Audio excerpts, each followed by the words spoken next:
Hello বন্ধুরা, কেমন আছো সবাই? আশা করি সবাই ভালো আছো। আমিও খুব ভালো আছি। চলে এসেছি সুন্দর আরেকটি রান্নার রেসিপি নিয়ে।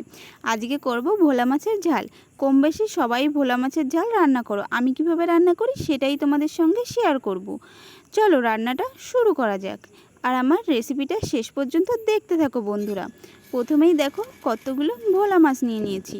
মাছগুলো কেটে ধুয়ে পরিষ্কার করে নিয়েছি। এখানে মশলা পেঁয়াজ, রসুন, আদা, শুকনো লঙ্কা, গোটা জিরে, হলুদ, লবণ, তেল সমস্ত কিছু আমি গুছিয়ে নিয়ে নিয়েছি। আমার যা যা লাগবে ভোলা মাছের ঝাল রান্না করতে। এখানে মাছটায় লবণ হলুদ মাখিয়ে নিয়েছি। এখানে কড়াই বসিয়ে দিয়েছি। কড়াইয়ের তেলটা গরম করে তেলের ভিতর একে একে মাছগুলোকে ছেড়ে দেব।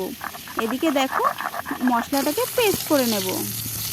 মশলাটা পেস্ট হতে হতে মাছটাও আমার প্রায় ভাজা কমপ্লিট। মাছটা এখন নামিয়ে নেব। আর এদিকে মশলাটাও আমার পেস্ট হয়ে গেছে। কড়াইতে তেল রয়েছে, ওর ভিতর আরও কিছুটা তেল দিয়ে দেব। দিয়ে কিছুটা গোটা জিরে দিয়ে দেব। দিয়ে পেস্ট করা মশলাটাকে দিয়ে দেব। ভালো করে মশলাটাকে কষিয়ে নেব লবণ হলুদ দিয়ে। মশলাটা আমার কষানো রেডি হয়ে গেছে। এখন ওর ভিতর দিয়ে দেব পরিমাণ মতো জল। জলটা আমার জাল উঠে গেছে। এখন একে একে ভেজে রাখা মাছগুলোকে দিয়ে দেব। বন্ধুরা প্লিজ আমার চ্যানেলটিকে সবাই একটু সাবস্ক্রাইব করে দিও।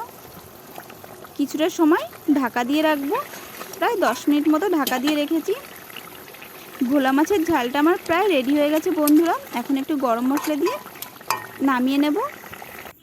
ভোলা মাছের ঝাল আমার একদম রেডি হয়ে গেছে বন্ধুরা। দেখেছো কালারটা কত সুন্দর হয়েছে? কালারটা যতটা না সুন্দর হয়েছে, খেতে তার থেকে অনেক বেশি ভালো হয়েছে। একদম কম তেল ঝাল মশলাই ভোলা মাছের ঝালটা করেছি বন্ধুরা। তোমরাও চাইলে আমার মতো এইভাবে ভোলা মাছের ঝালটা রান্না করতে পারো। আর আমার ভিডিওটা ভালো লেগে থাকলে like, comment, share and subscribe করে দিও। দেখা হচ্ছে অন্য কোনো সুন্দর একটি ভিডিওয়। বাই।